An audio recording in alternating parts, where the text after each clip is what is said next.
Em nós, até a cor é um defeito, um imperdoável mal de nascença, o estigma de um crime. Mas nossos críticos se esquecem que essa cor é a origem da riqueza de milhares de ladrões que nos insultam, que essa cor convencional da escravidão, tão semelhante à da terra, abriga sua superfície escura, vulcões onde arde o fogo sagrado da liberdade. Luiz Gonzaga Pinto da Gama, 1830-1882. Episódio de hoje: a abolição da escravidão.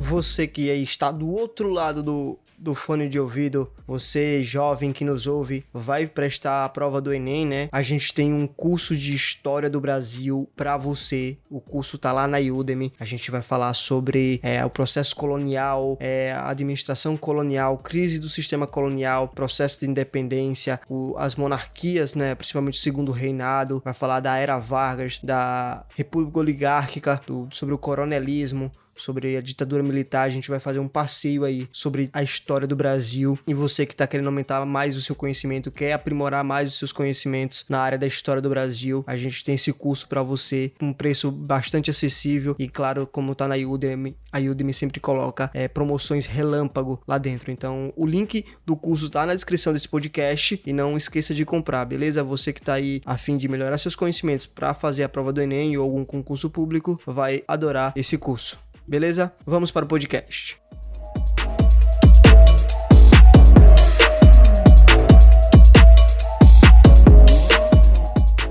Eu sou Matheus Souza. E eu sou Fernando Soares. E hoje nós vamos falar um pouco sobre as famosas leis para inglês ver, que se tratam das leis abolicionistas, criadas com o intuito de dar liberdade aos escravos, mas que foram feitas da pior maneira possível, porque eram só com o intuito de atrasar o máximo possível a questão da alforria para todos os escravos. Exatamente, né?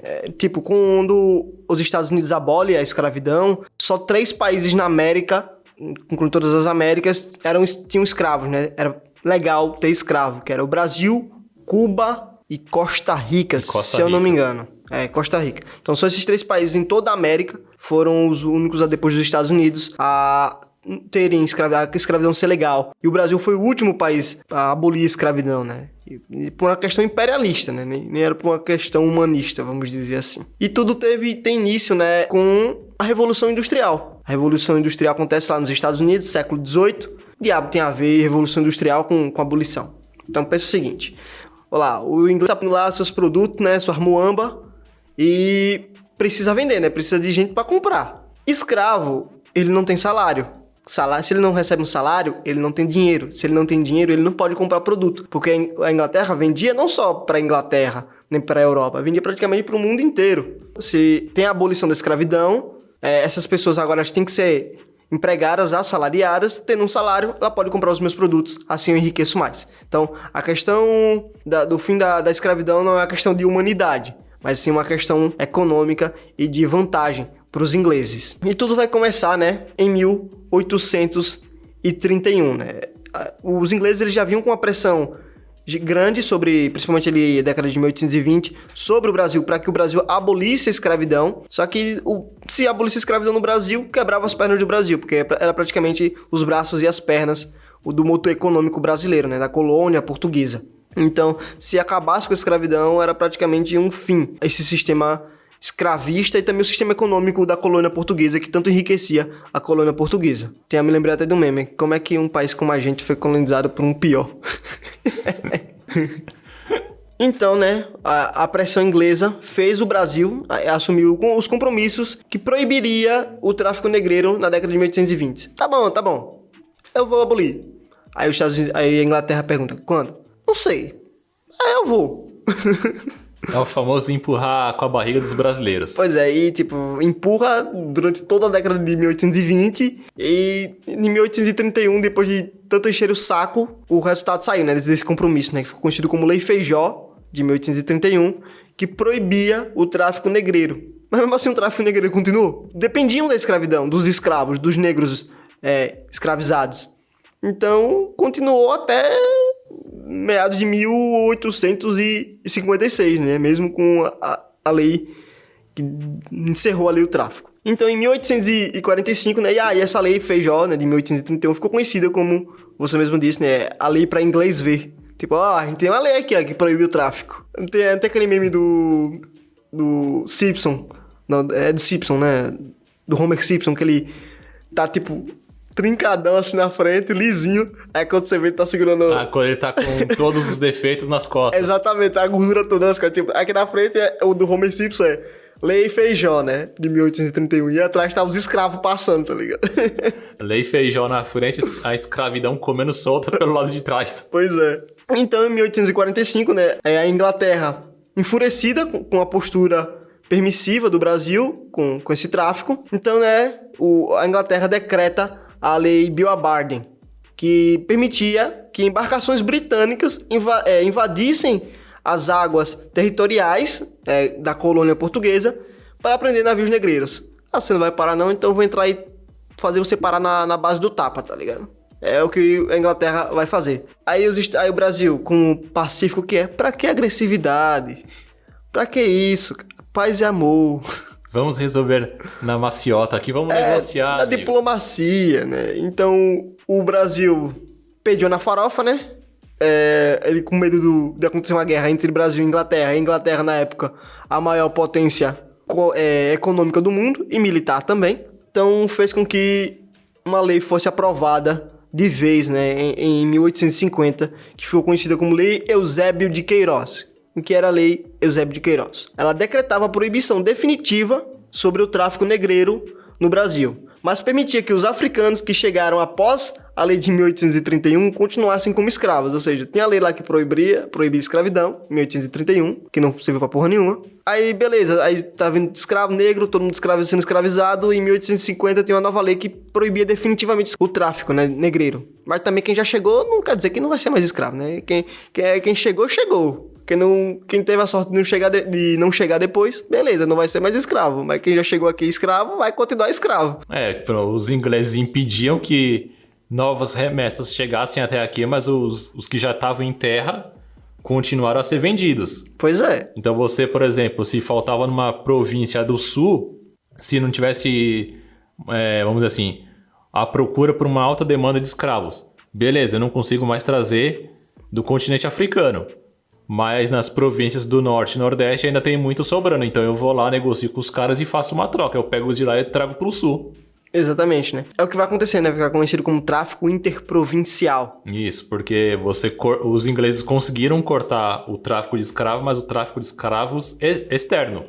Porque o interno, dentro das províncias e tudo mais, continuou rolando solta. Exatamente. É tanto que entre 1851 e 1856... teve uma redução drástica. Em 1856, assim, foi quando parou de vez o tráfico negreiro, mas teve uma redução drástica e chegaram somente, né, entre aspas, 6.900 africanos no Brasil para trabalhar como escravo de forma, claro, ilegal, né, já que tinha a lei que proibia, mas que chegaram. Que comparado a anos anteriores, anos dourados do tráfico negreiro, vamos dizer assim, é algo bastante inferior. Só que, né, como você mesmo disse, né, com a proibição do tráfico, foi iniciado esse processo de transição, né? Tipo, tinha o declínio do açúcar no Nordeste e tinha o surgimento de quê? Das Minas Gerais, né? Porque Minas Gerais, é claro que tem esse nome por causa das minas de ouro e diamante que surgiram lá. Então tem uma grande migração, também o surgimento do café, né? No sudeste do Brasil, do Império Brasileiro, no caso, já, né? Que é 1800 e lá vai bolinha, no Império Brasileiro. Então, vai ter esse tráfico interprovincial. Beleza, a gente não pode traficar trazer de fora, mas ninguém falou nada daqui de dentro. E então eles vão começar a fazer esse tráfico interprovincial, principalmente migrando do Nordeste brasileiro pro Sul, né? Pensa-se que o processo de escravidão no Brasil, ela tinha que ser gradual para os escravistas, sabe? Então eles tentaram retardar o máximo possível o fim da escravidão, né? Então é que vai surgir algumas leis que vão servir como certos direitos de liberdade ao negro escravizado, que não era bem um direito assim, né? Que vai ser algumas leis que vai surgir durante esse período antes da abolição definitiva em 1888. Eram maneiras deles afrouxarem a corda, por assim dizer. Tipo, eles, olha, eu não quero quebrar todo o sistema escravista agora, porque tem os senhores das fazendas, os escravocatas e tudo mais. Então vamos fazer assim, eu não posso liberar todo mundo de uma vez, mas eu posso soltar aos poucos. E aí eles vão criando leis com categorias, que é o que a gente vai destrinchar agora.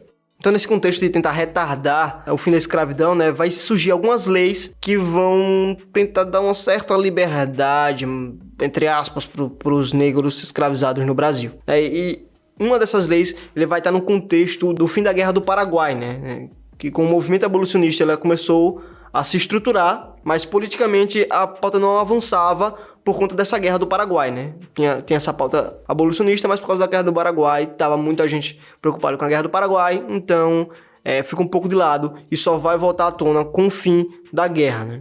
Então os movimentos abolicionistas ganharam força e o debate pelo fim da escravidão, além de se tornar uma pauta importante na política, também tornou-se um debate relevante na sociedade brasileira. Então, a gente chega à conclusão de que, diferente do que muitos pensam, né, que o fim da escravidão foi algo benevolente, né, principalmente por causa da princesa Isabel, que não teve nenhum tipo de resistência ou força ou movimento de abolição da escravidão, movido seja por negros ou por pessoas que defendiam o fim da escravidão. Não foi assim, né? Existia assim esses movimentos, existia assim essa resistência, né? Os quilombos estão aí para provar essa resistência. Essa conquista, vamos dizer assim, né, foi um resultado de engajamento popular contra essa instituição, e a pressão popular sobre o Império foi o fator que fez com que a escravidão fosse abolida, né, no dia 13 de maio de 1888. Então, conforme o movimento abolicionista ganhava força, né, os grupos escravocatas eles articulavam politicamente para barrar esse avanço do abolicionismo, como eu falei, e esse debate político encaminhou a aprovação de uma nova lei, né, Fernando? Isso, é aí que entra uma das nossas primeiras leis que nós vamos falar aqui, que é a Lei de 28 de setembro de 1871, também conhecida como a famosa Lei do Ventre Livre, ou seja, que ela estipulava que a partir daquele momento, então, todos os filhos de escravos e aqueles que estariam para nascer já seriam libertos, ou seja, os pais ainda continuariam presos dentro desse sistema da escravidão, mas os filhos e netos já seriam livres. Só que, claro, tem aqueles poréns, né? Não seria uma liberdade já tão facilitada. Então, no caso, esses filhos que eram libertados, o senhor de escravos, o dono dos pais deles, ele tinha duas opções. Ou aquela criança, ele esperava ela chegar aos 8 anos de idade. Aí ele dava a liberdade para ela. Em troca, ele ganhava uma bonificação de 600 mil réis. Em troca de libertar essa criança, vamos dizer assim, dentro de um prazo antecipado. Então, ela fez 8 anos, liberto ela, ganhou 600 mil réis. Ou ele tinha a segunda opção, que era o quê?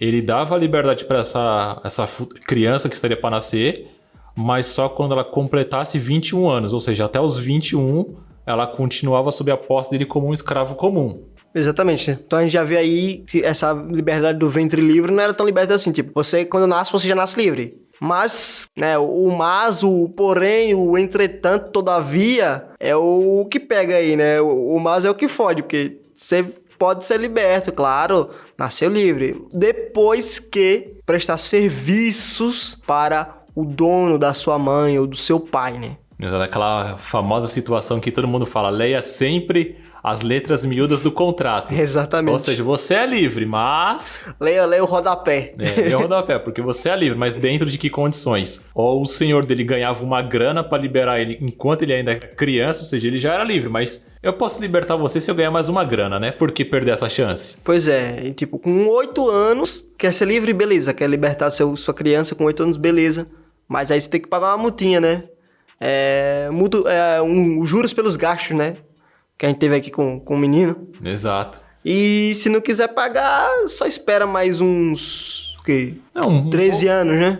13 anos. Espera 13 anos, um pouco depois daquela fase da adolescência, né? Falar, agora eu posso soltar o meninão no mundo aí, ó. Agora tá livre, ó. Já me trabalhou pra mim por pelo menos 20 anos da vida aí. Vamos fazer aqui uma situação hipotética. Vamos dizer que não existe isso. Nasceu realmente livre. Ele pode ir pra onde ele quiser. Só que é uma criança, principalmente um recém-nascido. Ele tem que estar com os cuidados da mãe. A mãe tem que cuidar daquela criança, amamentar e tudo mais, né? E uma criança, ela vai só se ela pedir para outra pessoa criar, né? De confiança ou algo do tipo. Mas geralmente nos anos iniciais a criança tem que estar sempre do lado da mãe, né? Ou então alguém, uma mulher, que tenha condições, ainda tenha leite para para amamentar aquela criança. Ou se essas crianças, vamos dizer assim, com um pouco mais de idade no caso, fossem levadas para locais mais seguros, como por exemplo, vamos dizer, proteções de padres, por exemplo. Vou dar alguns exemplos aqui. Conventos, né?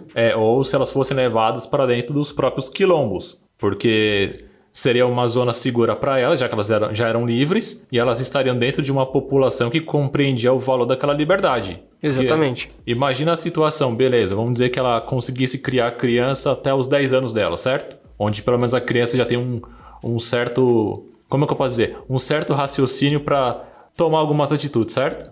Mas o que você faria? Você ia pegar uma criança de 10 anos e soltar naquele mundo daquela época? Pois é, né? Ele não ia ter educação, ele não ia poder fazer nada. E como ele ia se virar para trabalhar?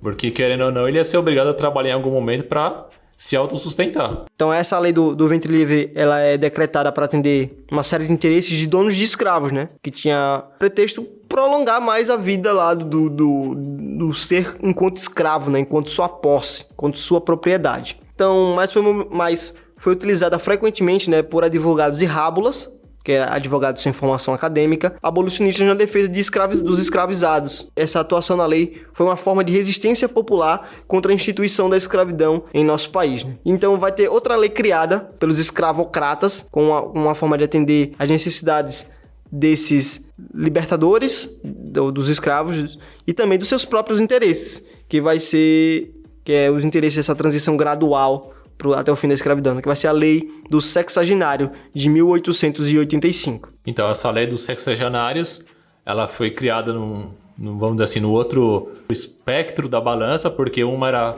como nós vimos, foi feita para libertar os mais novos, essa já pensava já nos idosos da época. Só que essa aí também tinha o famoso mas, porque, como o próprio nome diz, é lei dos sexagenários, ou seja, aqueles escravos que já tivessem no mínimo 60 ou estivessem passando disso, ganhariam uma liberdade. Porém, tinha algumas restrições, porque o cara podia estar nessa faixa de idade, ele receberia sua alforria, só que olha que ironia, ele deveria trabalhar por um tempo de no mínimo 3 anos ainda para o seu próprio senhor. Pois. Ou seja, peraí, eu tô liberto, mas eu tenho que continuar trabalhando para esse camarada por mais 3 anos, como forma de ressarcir os prejuízos dele. Porque ele tá me perdendo. Aí é foda, né? É foda, peraí, que liberdade é essa? Perdendo em minha vida que eu perdi aqui nessa merda. Né? Que fuder, maluco. Porra, já trabalhei, sei lá, vamos dizer que o cara tenha ficado com aquele mesmo dono a vida toda. Vamos supor que ele começou a trabalhar lá pelos 10 anos, ou seja, ele já passou no mínimo 50 anos na mão daquele cara. Vai passar mais 3 por causa dos prejuízos que ele vai receber. E outro detalhe é que, mesmo ele trabalhando durante esse período e sendo libertado, havia ainda uma cláusula, vamos dizer assim, que dizia que por pelo menos 5 anos, aquele homem escravo livre ou aquela mulher não poderia abandonar o território onde eles viviam. Ou seja, vamos dizer que você estava dentro daquela cidade ou daquela província. Beleza, você é livre, mas você tem que ficar livre dentro dessa região. Você não tem uma permissão para você viajar para outro local. Ah, é foda, né? Você vai ficar aqui com a gente, meu amigo. Cárcere regional, vamos dizer. Eu falo, você fica 3 anos na mão do seu senhor e após esses 3 anos você ainda vai cumprir mais 2 anos de uma detenção dentro do nosso estado, porque você não tá livre. É foda. Fora que era raro os casos de escravos que conseguiam chegar a uma idade bem avançada, né, e sobreviver tanto tempo, porque tem os maus tratos, né, os castigos que eram feitos contra os escravos e também a má alimentação, a condição de trabalho, o trabalho excessivo. Então, esses negros, esses escravos, eles morriam muito cedo, morriam bem antes de chegar, vamos dizer, aos 60 anos ou aos 50 e poucos anos, porque sua condição de trabalho, sua condição de vida era miserável, era precária. Então, era outra lei para dizer que, olha, nós somos bonzinhos, estamos libertando os escravos quando chegam em certa idade, porque não tem mais condições de trabalhar. Mas quase ninguém chegava a essa idade. Ele chegou aos 40 já tava no lucro. Exatamente. É tipo, se aposentar com 100 anos. Beleza, com 100 anos você se aposenta. Mas quase ninguém chega aos 100 anos, tá ligado? É aí que tá, pô, agora você tá livre. Mas, pô, vou fazer o que da minha vida agora? Tem essa também, né? Já que o escravo ele não era ressaciado financeiramente, nem mesmo com a abolição da escravidão. Tem esse dado que, assim, é meio irônico, né? Porque não, vamos dizer assim, não apoiando a escravatura nesse caso, mas tipo, pensa por um lado, o cara chega, bota a mão no seu ombro e fala, olha, fulano, depois de, sei lá, 30 anos no mínimo trabalhando pra mim, sendo surrado, vamos fazer as pazes, você está livre, a porta aqui é serventia da casa. Beleza, vamos dizer que você tá com seus 60 anos pelo menos, né? Você ia fazer o que com 60 anos naquela época? Pra onde você ia? Porra nenhuma, porque não ia aguentar mais trabalhar, cansado, cheio de dores, vamos dizer assim, de alguma doença causada pelo esforço físico. Era mendigar ou roubar, ou talvez tinha os quilombos. Não sei se... provavelmente seria um quilombo, dentro daquela região, porque vamos dizer que o cara não conseguia sair daquele estado, né? Uhum. Se ele ficasse mesmo preso ali, ele ia ter que contar com a ajuda de alguém. Mas o quilombo era mais para um meio de resistência, né? De fugitivos. Talvez eles não se encaixassem no meio do quilombo, porque também o quilombo tinha trabalhos, né?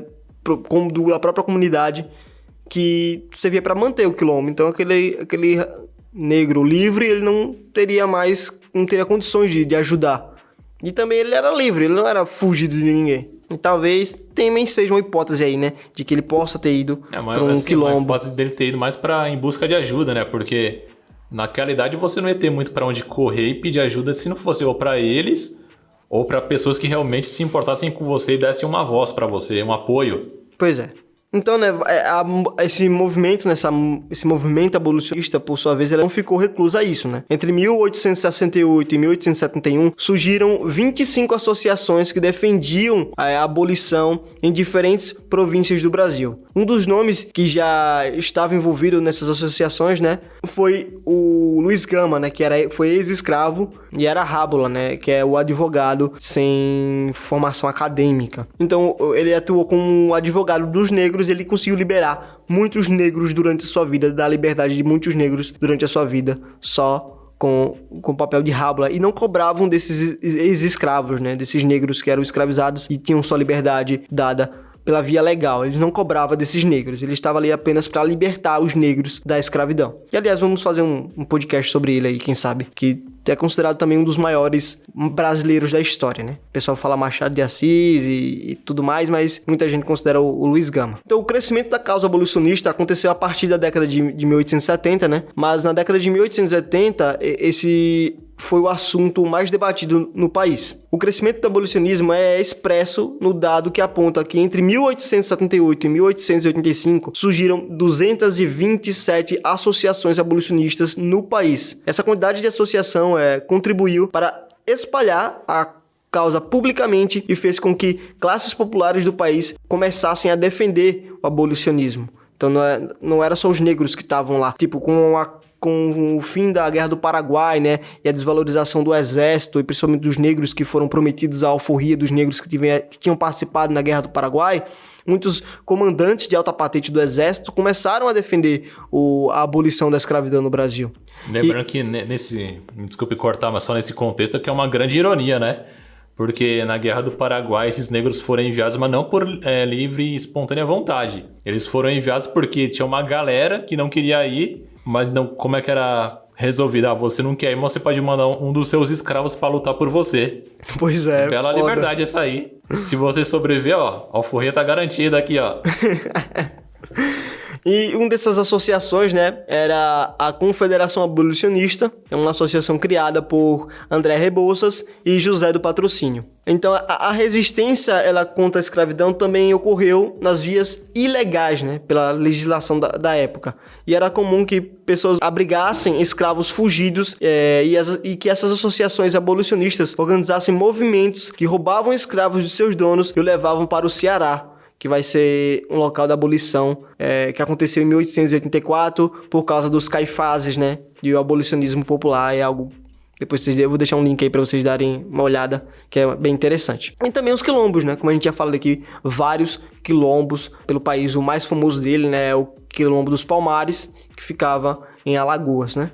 Na atual Alagoas. Fora que a gente esqueceu de mencionar que um dos motivos que também incentivavam algumas dessas leis era justamente esses movimentos de resistência como os quilombos, porque eles também tinham um medo que aqui no Brasil colônia, nessa fase pós-colônia também, tivesse essa questão do que ocorreu no Haiti. Tinha esse medo também. Porque no Haiti os escravos, eles literalmente se rebelaram e iniciaram uma série de massacres contra a população branca que existia lá. Então, quando essas notícias chegam aqui no Brasil, a galera fica com aquele pezinho atrás, né? E falou, olha, é melhor a gente tomar uma atitude e acelerar esse processo de alforria, de abolição da escravatura, porque senão pode ocorrer um episódio como aconteceu no Haiti. E se acontecer aqui, com a população de escravos negros que a gente tem aqui, imagina a bagunça que ia ser. Exatamente, né? Existia mais negros do que brancos dentro do Brasil, né? A classe dominante, a classe branca, era minoritária dentro do Brasil. Então tinha bastante esse medo, né? E falando, porra, se no Haiti aconteceu, se os caras se organizarem aqui e eles tinham potencial para se organizar, como a gente já sabe através de algumas revoltas que ocorreram na história, talvez possa dar muito ruim pra gente. Então, vamos pensar direito aí, mas vamos acelerar o processo e vamos libertar essa galera. Exatamente, né? E um dos quilombos também famosos vai ser o quilombo do Leblon, onde surgiu o símbolo do movimento abolicionista, né? Entre a década de 1870 e 1880, que é a camélia branca, que é essa florzinha aqui bonita. A camélia branca, ela era uma flor cultivada dentro do quilombo, né? Cultivada pelos quilombolas do Leblon, e ela tornou-se um símbolo de abolicionismo. Então, se você tivesse uma flor da camélia branca ou no seu paletó, ou então se você cultivasse em casa ou algo do tipo, mostraria que você era era parte da resistência, né? Era a favor da abolição da escravidão. Então, a camélia branca, ela acabou se tornando um símbolo de resistência contra a escravidão durante o período imperial e nas fases finais, né? Principalmente no quilombo do Leblon, principalmente ou seja, no Rio de Janeiro. Então vai ter todo esse movimento, não só o movimento dos escravizados, dos negros escravizados e dos alforriados, mas também da própria sociedade, a pressão da sociedade, a pressão militar, né, como a gente já falou aqui. Então vai ter pressão de todos os lados, também das associações criadas, e o próprio imperador também já era a favor do fim dessa abolição da escravidão, né? Mas como ele estava afastado, quem tomar conta do Brasil naquela época, durante o período da abolição da escravidão, é a sua filha, né, a princesa Isabel. Então a Lei Áurea, ela foi aprovada depois que a princesa Isabel assinou a lei em 13 de maio de 1888.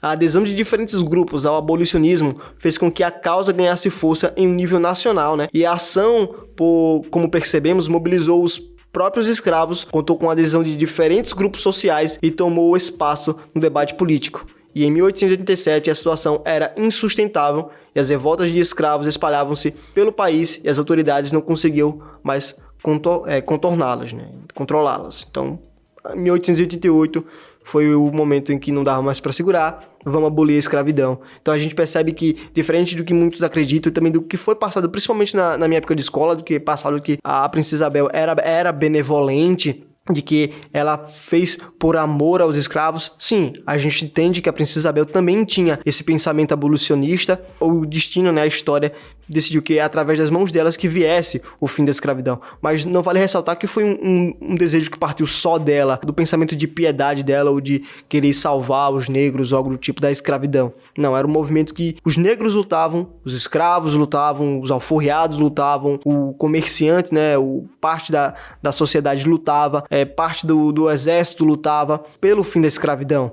Então, não é algo que se remonta só à princesa Isabel, mas sim um movimento social que vem se arrastando durante séculos e séculos de resistência. É diferente, né, Fernando, do que aconteceu nos Estados Unidos. Nos Estados Unidos, quando tem o fim da escravidão nos Estados Unidos, né, durante a Constituição lá, também tem a reforma agrária nos Estados Unidos, onde vários negros que foram escravos recebem pedaços de terra para cultivar, para viver, para poder fazer sua família, para seguir a sua vida, né? Para ser ressarcido também economicamente por ter tirado a força da sua terra natal e trazido para as Américas, né? E por trabalho forçado, pelo trabalho escravo. Diferente do que aconteceu no Brasil.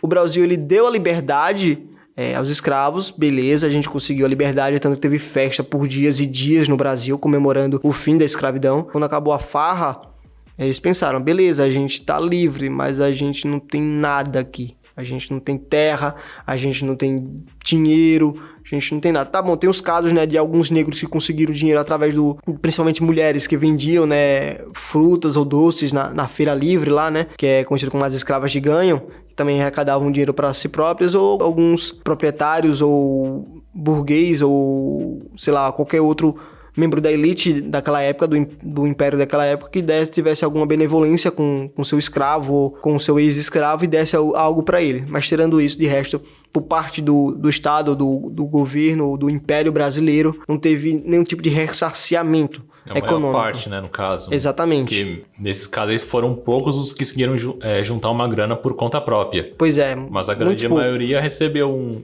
até breve, volte quando precisar. Então... Pois é.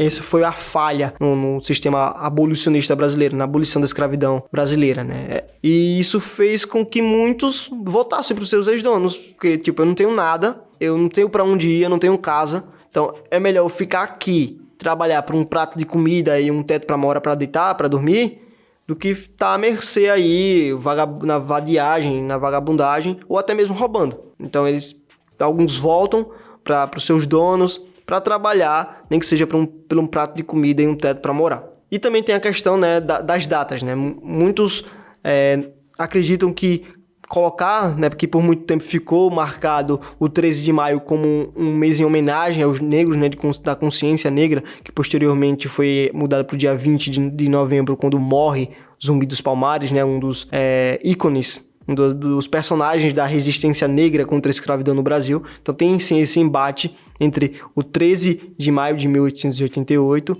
e o 20 de novembro, né, quando tem a morte do Zumbi dos Palmares. Então é isso, Fernando. Esse foi o episódio sobre a abolição da escravidão.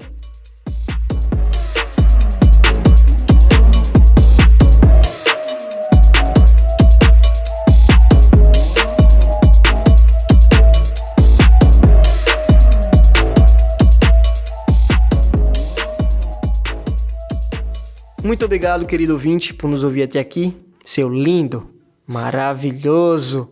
Você sabe que você é lindo, você é o cara. Você que nos ouve, você é o cara. Então, não esquece de compartilhar esse podcast com outras pessoas. Você está ajudando muito a gente compartilhando esse podcast para manter aqui o projeto de pé. Compartilhe com outras pessoas. Se você gostou, compartilhe nas suas redes sociais, no Instagram. Se quiser, marca a gente, né, o @HistóriaEmVersões. Siga a gente no Instagram, o @HistóriaEmVersões. Siga a gente nas plataformas de distribuição de podcast, né, no Spotify, Deezer, Castbox, Google Podcast, Amazon Music, entre outros aí. E é isso. Valeu, Fernando. Valeu, Matheus. E até uma próxima.